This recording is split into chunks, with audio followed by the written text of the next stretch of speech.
Magandang araw mga lods. Ngayon ay Friday.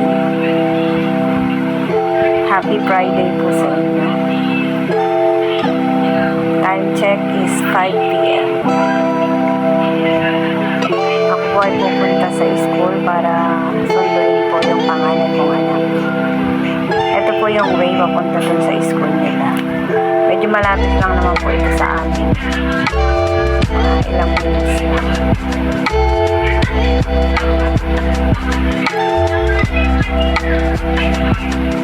Yan po yung mga trabaho ng nanay na iiwan sa bahay. Hatid sundo lang sa mga anak. Lalo na ngayon, wala kasi si mister. Wala yung mister ko nasa work. Medyo malayo kasi yung work niya. Stay in siya doon kaya ako muna yung sumusundo at hatid sa mga bata.